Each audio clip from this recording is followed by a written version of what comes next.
নমস্কাৰ বন্ধুসকল, মই এটি অন্য ভিডিঅ'লৈ আপোনালোকক স্বাগতম জনাইছোঁ। মই আজি ভিডিঅ'টো ডাইৰেক্ট মিটআপৰ পৰাই আৰম্ভ কৰি দিছোঁ। আজি আমাৰ এই কাকপথাৰ লেকাং ইউটিউব মিটআপত আমি এতিয়া আহি উপস্থিত হৈছোঁহি। মিটআপখন অনুষ্ঠিত হৈছে মহাদেৱপুৰ, অৰুণাচল প্ৰদেশ চেগুন ৰিজৰ্টত। এই অনুষ্ঠানত আমাৰ মিষ্টাৰ ৰাজা কচুগুটি পেংখ্যাতৰ আপোনালোকৰ সকলোৰে চিনাকি প্ৰকাশ নাথ আহিব আৰু আমাৰ তিনিচুকীয়া ডিষ্ট্ৰিক্টৰ ইউটিউবাৰ এলেন বৰা, মানৱী আৰু গৌৰৱ কাই, পলাশ ভাই সকলো আহিব। গতিকে আজি ভিডিঅ'টো এনেকৈয়ে আৰম্ভ কৰি দিলোঁ। আপোনালোকে সম্পূৰ্ণ ভিডিঅ'টো চাব বুলি আশা ৰাখি মই ভিডিঅ'টো আৰম্ভ কৰিব লৈছোঁ। তেখেতক আমি এইখন সমিতিত আমি ভৰাই দিছোঁ। একচুৱেলি আমাৰ কৃষ্ণদা আহিছিল এইখন মিটিঙৰ কাৰণে। যিয়ে নহওক, কৃষ্ণদা আহিব, পিছকৈ আমি চিনি পাম তেখেতে পিছৰ মিটিঙতো আছে। অনুপ মৰাণ, তেখেতে বাৰু দুটা হৈছে এতিয়া অল ওৱান ষ্টুডেণ্ট ইউনিটো কাম কৰে। আৰু আনন্দ পাল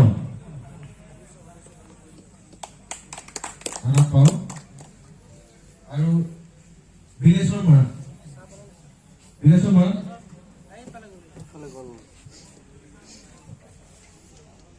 ঠিক আছে। ইয়াৰ পৰা আহিল প্ৰেচিডেণ্ট, সভাপতি, এই আমাজনকে দায়িত্ব দিছে জিতু মৰাণ, আৰু ভাইচ প্ৰেচিডেণ্ট আমাৰ অশোকাই অসম, একচুৱেলি ভাল নামটো অশ্বদয় কোঁৱৰ, আৰু আছে ৰাজু মৰাণ। ৰাজু মৰাণ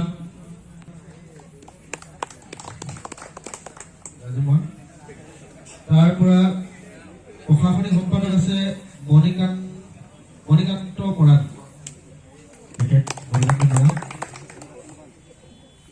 সাংগঠনিক সম্পাদকত আছে সাধাৰণ সম্পাদক বিতুল গগৈ। এছিষ্টেণ্ট আছে আমাৰ ৰামকৃষ্ণ কামাং। টংকেশ্বৰ মৰাণ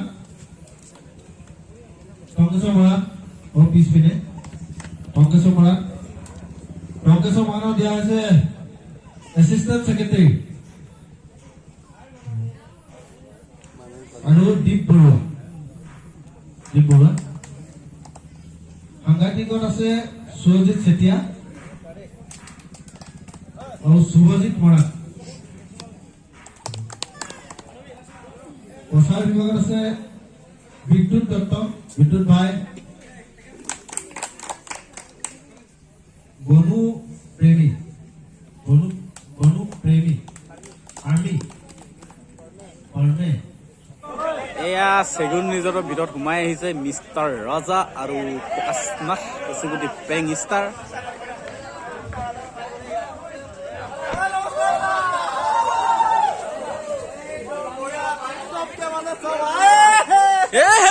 মজা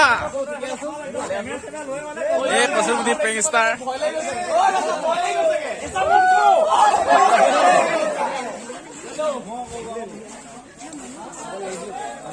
এতিয়া আমাৰ চলিছে, এতিয়া কাৰ্যসূচী চলিছে আপোনাৰ বৃক্ষৰোপণ কাৰ্যসূচী।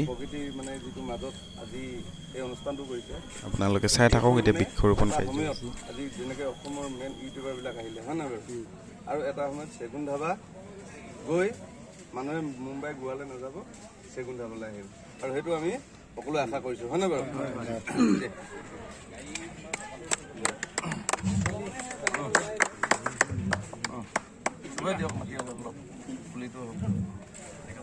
বেলেগত উঠাই লগে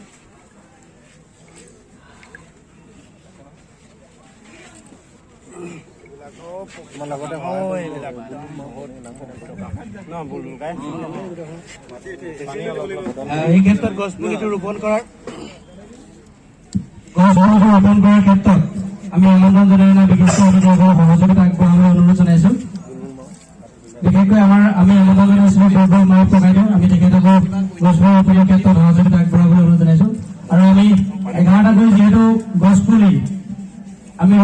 কৰিম বুলি সিদ্ধান্ত কৰিছিলো। এইটোকে আমাৰ দুখৰ সময়ত সুখৰ সময়ত ভাগৰুৱা সময়ত আমাক এণ্টাৰটেইনমেণ্ট দি থকা আমাৰ এই দুইজন ব্যক্তি ইমানে হাঁহো কি জমাই জমাই কয় এখেতে এইবিলাক চাই চাই তেখেতৰ ভিডিঅ' চাই আৰু সকলোবিলাকৰ ইমান আল্পুত হৈও আজি ইয়াত উপস্থিত হৈছে। এই অনুষ্ঠানটো চেগুন ধাবা, ছেকেণ্ড গোৱা, ছেকেণ্ড মুম্বাই, ছেকেণ্ড চেৰাপুঞ্জী তেনেকুৱা এটা পৰিৱেশলৈ আপোনালোকৰ দ্বাৰা যাব ভৱিষ্যতে। আমি গোটেইখিনি ল'ৰাৰ লগত লাগি থাকোঁ যিকোনো কাৰ্যসূচীত। গতিকে ভাইটিবিলাকে ক'লে আহিলোঁ আৰু আপোনালোকক দেখা পাম বুলি আহিছোঁ। আৰু আকাশৰ জোনটো আমি দূৰতে দেখোঁ, কিন্তু আকাশৰ সেই সৰু সৰু জোনবিলাক আমি আজি ওচৰত পাইছোঁ, বহুত ভাল লাগিছে। গতিকে আপোনালোকক ধন্যবাদ জনাইছোঁ। আৰু গোটেই ইউটিউবাৰ যিটো নেকাং কাকপথাৰ যিটো ট্ৰাইব আছে সকলোলৈ এতিয়া আপোনালোকৰ দ্বাৰা তাত আৰু দুটা পুলি একেলগে এটা পুলি আপোনালোকে দেৱদাৰ ৰুই যাব, এইটো আপোনালোকৰ প্ৰতি অনুৰোধ জনাইছোঁ। দাদা এইবাৰ দেখা পাইছো বানপানীত কি হৈছে, মাথাউৰিবোৰৰ কাষত যিবিলাক ডাঙৰ ডাঙৰ গছ আছে সেই গছবোৰে কিন্তু মাথাউৰিবোৰ বচাই ৰাখিছে। ইয়াৰ দ্বাৰা আমি এটা কথাই বুজি পাওঁ যে গছ থাকিলেহে কিন্তু মাথাউৰি থাকিলে মানুহ থাকিব। গতিকে গছ সদায় প্ৰয়োজন আমাৰ কাৰণে। কি কয় আপুনি? নাই গছটো আমাক এইকাৰণে লাগে, গছৰ শিপাই আমাৰ যিটো মাটিৰ যিটো গুণাগুণ সেইটো টাইট কৰি ৰাখে, আমাৰ খহনীয়াটো খুব কম হয়। যি অঞ্চলত গছ নাই সেই অঞ্চলত এতিয়া নদী শুকোৱাৰ লগে লগে খহনীয়া বেছি বৃদ্ধি পাইছে। গতিকে আমি জীয়াই থাকিবলৈ, পৃথিৱীৰ সকলো জীৱ জন্তু জীয়াই থাকিবলৈ আমি গছটো অতি প্ৰয়োজন। যিটো বস্তুৰ কাৰণে আমি ভৱিষ্যত জীয়াই থাকিম সেই বস্তুটোকে আমি অৱহেলা কৰোঁ আজি। গতিকে আমি অৱহেলা কৰিব নালাগে।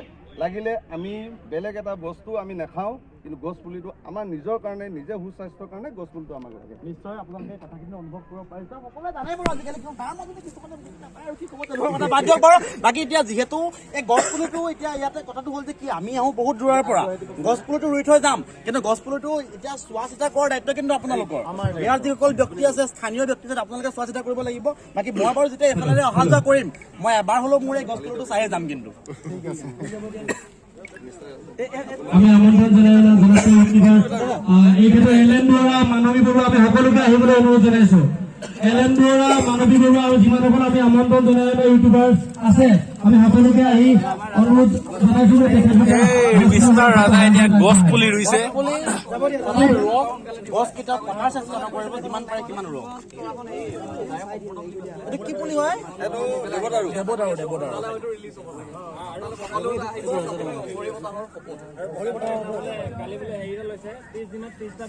আজি এইটো মোৰ ছেকেণ্ড ডে আৰু সকলোৱে যদি চোৱা নাই চাবগে প্ৰকাশ নাথ অফিচে। নেক্সট পুলিটো মিষ্টাৰ প্ৰকাশ এম মানৱী। যদি ভাল লাগে তেতিয়াহে কৰিব। এলেন বৰুৱা, পানীটো লৈ আহিব, পানী জনপ্ৰিয় ইউটিউবাৰ এলেন বৰুৱা, আমি ভিডিঅ' ফটো সংগ্ৰহ কৰিবলৈ আমি নিৰ্দিষ্ট সময় আপোনালোকৰ কাৰণে এৰি দিম। গতিকে তেখেতলোকক যাতে বাধা আৰোপ নকৰে মই পুনৰবাৰ অনুৰোধ জনাইছোঁ। তেখেতলোকৰ যাতে অকণো বাধা নহয় এই ক্ষেত্ৰত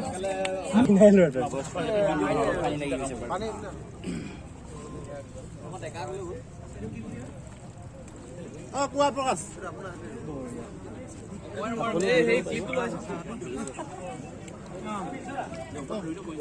মানুহ থাকিব এই কথাটো সকলোৱে জানে, কিন্তু সকলোৱে এই কামখিনি নকৰে। আৰু মই সকলোকে এটাই অনুৰোধ কৰিব বিচাৰিছো, পাছফালে বহুত মানুহ ৰখি আছে, আমি গছ পুলিটো ৰুই থৈ যাম হয়, কিন্তু গছ পুলিটো চোৱা চিতা কৰা দায়িত্ব কিন্তু সকলোৰে। এইফালে আহি গ'ল আমাৰ মানৱী বাইদেউ, ফাৰ্ষ্ট টাইম লগ পাইছো। আৰু এলেনহঁত ক'ত আছে?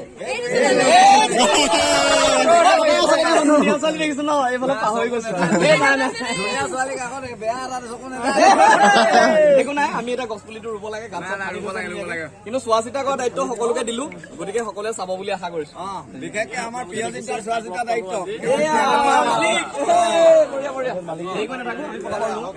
আমি গছ পুলিটো ৰোপণ কৰিবলৈ আমি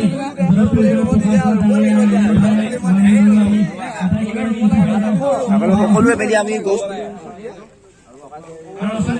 মাটি ভৰাই লোৱা আৰু অলপ ভৰাই লোৱা। মই পুনৰবাৰ কৈছো এই গছ পুলি ৰোপণ কৰা বা গছ পুলি যোগান ধৰা মহৎ উদ্দেশ্য আমাক দেখুৱাই দিয়া মোৰ মানুহগৰাকী হৈছে কৃষ্ণকান্ত গগৈ বাইদেউ। তেখেতৰ কাৰণে মই পুনৰ এই ঠাইত এটা হাত চাপৰি বজাবলৈ অনুৰোধ জনাইছো। হেঁচি দিয়ক, চাইডে চাইডে চাইডে চাইডে হেঁচি দিয়ক।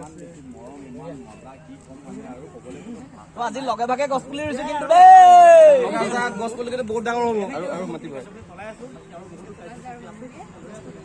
সকলোৱে ন মজা লাগিব হাতটো ধুই লওক যিহেতু প্ৰকাশ নাথ দাদা আৰু বা কচুগুটিৰ পৰা যিসকল ইউটিউবাৰে গছপুলিটো ৰোপণ কৰিলে আগন্তুক ইউটিউবাৰে তেখেতলোকে অসমৰ বিভিন্ন ঠাইৰ লগতে বিভিন্ন ঠাইত মানে ঘূৰি ফুৰে সেই গতিকে আমি আশা ৰাখিছোঁ ইতিমধ্যে আমাৰ বৃক্ষৰোপণ কাৰ্যসূচী ইয়াতে বহুত বেছি হুলস্থুল হৈছে যাৰ কাৰণে ভিডিঅ'টো এইটো সামৰি লৈছোঁ বেলেগ বৃক্ষৰোপণ কাৰ্যসূচী সমাপ্ত হোৱাৰ লগে লগে বেলেগ প্ৰগ্ৰাম চলি এয়া মানৱীয়ে কেনেকৈ ভিডিঅ' বনায় তাৰ এটা মানে সি কেনেকৈ ভিডিঅ'বিলাক বনায় তাৰ এটা নমুনা দেখাইছে মানৱীয়ে ইয়ে আপোনালোকে মানে তাৰ কি ষ্টাইলত বনাই ভিডিঅ' সেইবিলাক দেখাইছে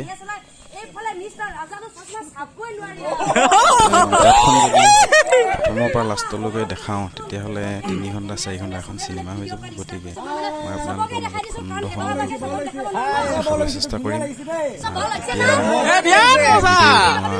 ষ্টাইল দেখুৱাৰ লগতে প্ৰথম সমাপ্ত হৈছে ছেকেণ্ড এপিছ'ড চাবলৈ আপোনালোকে নাপাহৰিব।